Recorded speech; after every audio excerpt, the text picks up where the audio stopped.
आप सब एक आदमी को जानते हैं, आप सभी कपिल शर्मा को जानते हैं। हंसाता रहता है, कॉमेडी करते कपिल शर्मा। एक समय कपिल शर्मा बहुत शराब पीने लगे थे और जब शराब जरूरत से ज्यादा हुई तो उनका कपिल शर्मा शो बंद हो गया। सालों तक बंद रहा, पूरी टीम बिछड़ गई, अच्छा खासा कैरियर समाप्त हो गया, डाउन होने लगे। किसके कारण? शराब के कारण। उस आदमी को साल डेढ़ साल बाद अक्ल आई कि मैं जो कर रहा हूं वो गलत है, और उसने शराब छोड़ दी और फिर सही रास्ते पे आया तो चल रहा है।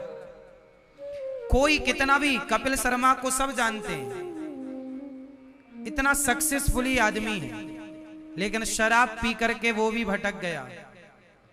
सालों तक उसका शो, उसका प्रोग्राम बंद रहा। 1 रुपए की इनकम नहीं, आम आदमी की तरह सड़कों में भटकने लगा। आप रास्ता भटक जाएंगे तो आपको आपकी औकात पता चल जाएगी। आप जब तक पतंग उड़ती है, कई बार पतंग को लगता है कि ये धागा ने मुझे पकड़ रखा है, जरा इससे हट जाऊं। पतंग यदि ये मान ले कि मैं धागे के कारण उड़ नहीं पा रही हूं तो ये पतंग की मूर्खता है, अज्ञानता है, क्योंकि वो आज जहां है उस धागे के बदौलत है। बस यही है, आप लोग जहां हैं अपने संस्कारों, अपनी संस्कृति, अपने माँ बाप के आशीर्वाद की बदौलत है।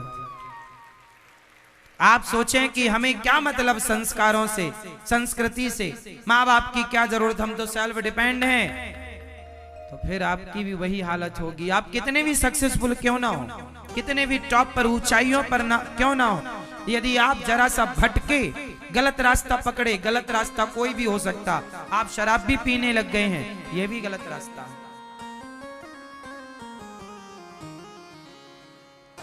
आप माइनस हो जाएंगे, इसलिए संभलो।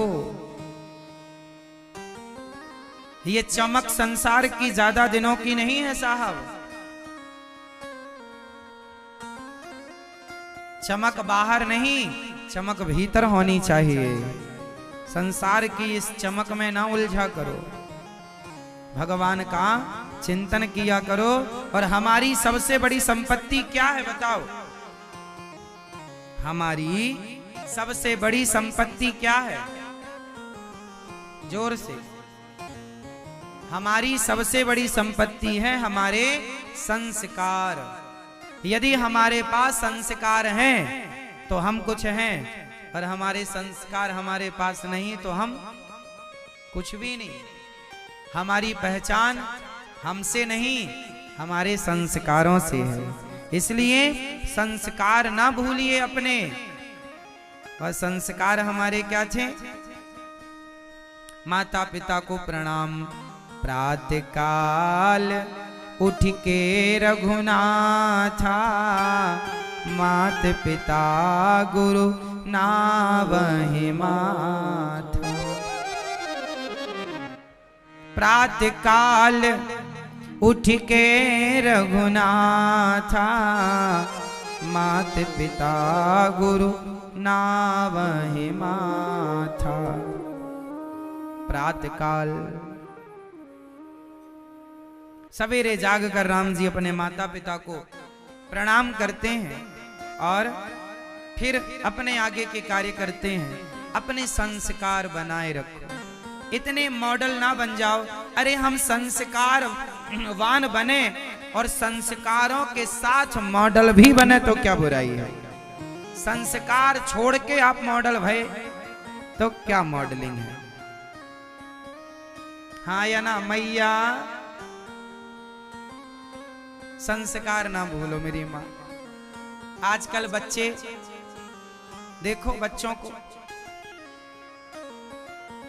रास्ता भटक रहे हैं, नाच रहे हैं, कूद रहे हैं आधी रात तक थिएटरों में।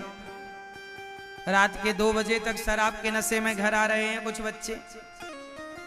ये अपने भविष्य के साथ कितना बड़ा खिलवाड़ कर रहे हैं। ये किसी और के साथ नहीं कर रहे हैं, अपने भविष्य के साथ। इसलिए भगवान का नामकरण संस्कार हुआ। हमारे धर्म में, हमारे देश में हमारे संस्कार कितने अच्छे हैं। हिंदुओं को छोड़कर, सनातनियों को छोड़कर आप किसी भी मजहब पंथ में जाकर देख लो, किसी भी मजहब पंथ में माता पिता को भगवान नहीं कहा जाता, माता पिता की आरती नहीं उतारी जाती। सिर्फ हमारा धर्म, ये हमारे संस्कार हैं।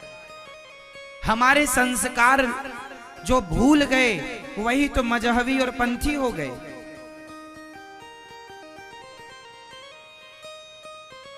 वरना ये सनातन हमारे संस्कार, हम लोग माता पिता की क्या करते हैं, आरती उतारते हैं। हमारे भारत में, हमारे हिंदुओं के यहाँ एक त्योहार है जिसे भाई बहन का त्योहार कहते हैं, नाम है रक्षा बंधन। हिंदुओं को छोड़ दो तो अन्य किसी मजहब पंथ धर्म में बताओ कि किस धर्म में भाई बहन का भी कोई त्योहार होता हो। वहां रिश्तों के लिए कोई समय नहीं। हमारे यहाँ त्योहार है भाई बहन का। अरे और तो ठीक, हमारे यहाँ पति पत्नी का भी एक त्योहार होता है। बताओ कौन सा? कौन सा? हमारे यहाँ पति पत्नी का भी एक त्योहार है, करवा चौथ। करवा चौथ। और किसी धर्म मजहब पंथ में बताओ होता हो तो? हमारे यहाँ रिश्तों का सम्मान, अपनों को ही, अपने माँ बाप, अपने पति, अपने पिता को ही भगवान मानने की परंपरा रही है। हम इंसानों की पूजा करने वाले लोग हैं साहब। ये हमारे संस्कार हैं। लेकिन आजकल के बच्चे भूल रहे हैं अपने माँ बाप का सम्मान करना, माँ बाप की रिस्पेक्ट करना भूल गए। आजकल माँ बाप को प्रणाम करना नहीं आता, घुटने छूते हैं बच्चे, घुटने। तुम्हारी औलाद तुम्हें प्रणाम नहीं करती। हम ये, अरे कम से कम अपने बच्चों को पांव पड़ना तो सिखाओ कि अपने से बड़ों के, माता को, पिता के कैसे प्रणाम किया जाता है, माथा टेका कैसे जाता है। हाँ मेरी माँ, सिखाओ। आजकल के बच्चे तो केवल माँ बाप को आंख दिखाते हैं। आजकल के बच्चे माँ बाप को क्या कहते हैं, तुमने हमारे लिए किया ही क्या है, तुमने हमारे लिए किया ही क्या है। ये बात इन बच्चों को अभी समझ में नहीं आएगी कि तुम्हारे माँ बाप ने तुम्हारे लिए क्या किया है। जब ये खुद किसी बच्चे के बाप बन जाएंगे, जब आप किसी बच्चे की, बेटी की माँ बन जाओगी, तब पता चलेगा कि माँ बाप बच्चों के लिए क्या क्या करते हैं। तुम्हें अभी नहीं पता चलेगा कि माँ बाप ने तुम्हारे लिए क्या किया। तुम जो कह देते हो ना, हमारे लिए तुमने किया ही क्या है, हमारे माँ बाप ने हमारे लिए क्या किया, क्या नहीं किया। कुछ चीजें एक समय पर समझ में आती हैं मेरी माँ, कुछ बातें समय के पहले समझ में, हम कितना भी बताएं पर आपको समझ नहीं आएगा। वो अपने टाइम पे समझ में आएगा। एक समय होता है, कुछ चीजें एक उम्र में समझ में आती हैं। जस जस भीगे कामरी तस तस भारी होए, कंबल जितना गीला करते चलोगे उतना भारी होता चलेगा। जितनी उम्र बढ़ती चलती है उतना तजुर्बा होता चलता है। ये बच्चों को अभी समझाओगे ना तो वो तुम्हें पागल करार दे दें। अरे पागल हो गया, सठिया गया। वो अपनी माँ को पागल कहते हैं, वो अपने बाप को पागल कहते हैं, अपने आप को इंटेलिजेंट समझते हैं। बेटा अभी तुम्हारे पास डिग्रियां हैं, जिंदगी का कोई अनुभव नहीं।